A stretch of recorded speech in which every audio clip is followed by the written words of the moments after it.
Congratulations on the victory, undefeated still, 2-0 in the UFC. What were your thoughts on the performance tonight? Yeah, it was a good performance all in all. Felt a little bit sloppy at the beginning of the first, but as soon as I took one or two slaps off them mid kicks, I started to get into it. But all in all, very happy with how it went. Why did you think it was feeling sloppy?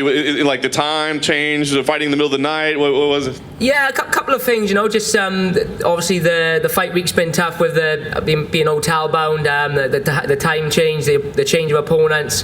Also, I think I've been out the cage about 10 months now, which is it's the longest I've ever been out, amateur or pro, between fights. So it just took me a minute or two to get in my rhythm and get in my flow, but we got it in the end. Very nice. You talked about the late change of opponent. I mean, does that change much for you? I mean, I think we know kind of what your game plan is coming in. Does anything change when you have an opponent switch like that? To be honest, I think we have 4 opponents change from the start, from the time I got told I was fighting into the actual fight. So in the end, it was just a matter of acknowledging if he was orthodox or southpaw, and just focusing on what I do.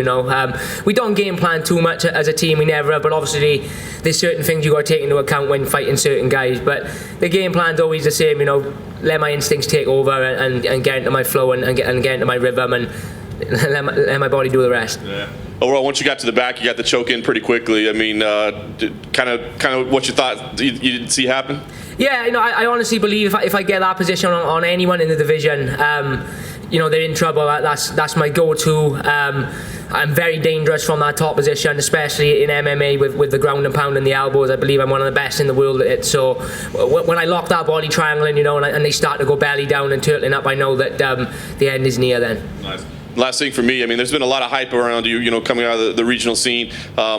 Where do you see your career path going? I mean, do you feel like you should be a contender quickly in this division? Do you feel like you still need some time to develop? What do you see as what's next for you? Yeah, listen, I'm in no rush. I'm 25 years of age. I've got 13 pro fights, 12 finishes. What I'm doing at the minute is obviously working. But like I said in the post-fight interview, I don't want to be one of them guys who are just banging fight out for the sake of it because I need the money. I want to be bringing a better package to the octagon every single time. I want the next version of myself then to be able to smash me from this fight. So I need to make sure to do that. I need a little bit of time between fights just to get better, improve on my weaknesses, get a little bit better, work hard on my coaches, and turn it around, get back in shape and get ready to go again. I'd like to fight again before the end of the year. I know they're talking of coming back to Abu Dhabi October, November time. October, November would be perfect, in an ideal world for me. But we'll go back, we'll rest up, and we'll see what's what then. Right, mate. Just a quick one. Did you say support the NHS after your fight? Yeah, that's why I'm on my gum shield. The NHS, they're under obviously a lot of stress in the UK at the minute with the COVID-19 and everything. I've got friends and family who work for the NHS and who rely on the NHS. So it's just a little tribute from me to them. They're the real fighters, I suppose. You look at the bigger picture. They're the ones putting their life on the line every day. I mean, I do this because I choose to do it and because I love to do it. They're the ones who deserve a lot more credit when they get. So that was just a little tribute from me to them. Congrats, man. Thank you. Jack, you mentioned that you had four opponents before you finally got here. Did you get to a point that you fear you wouldn't have an opponent to fight here in Abu Dhabi? Yeah, it was getting to that stage. It went on a couple. We was told we were due to fight. It went on a couple of weeks. They finally got me an opponent. Then the first guy couldn't fight for whatever reason. They found another American guy.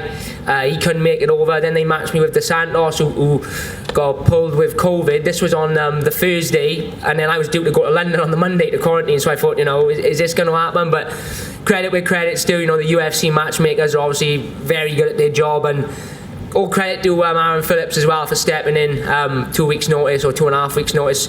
I'm not saying he wasn't fighting fit anyway, but to step in and take his shot and his opportunity, full respect to him as well.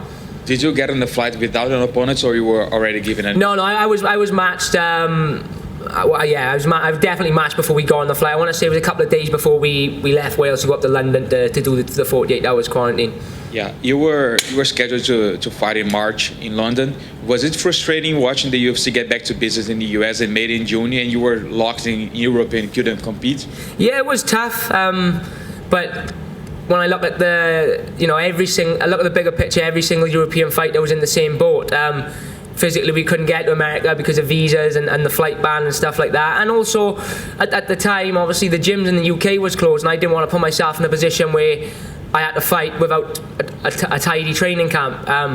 Thankfully, in Wales, a couple of weeks before this fight, the pro athletes got the green light to do a bit of training. So, thankfully, I pulled in some pro teammates. Brett Johns obviously was fighting Saturday as well. Me and him trained hard together for this camp, and my coaches sacrificed their time too. But it was frustrating, but we're here now. They've got the ball rolling again, and it looks like they're going to be coming back to Abu Dhabi regular. So it's perfect for us guys. Last one from me. You mentioned that you want to fight again, maybe in September, November, October. Do you have someone in mind that you think it would be a good matchup for you? Look, there's no specific opponent. The bantamweight division is full of sharks.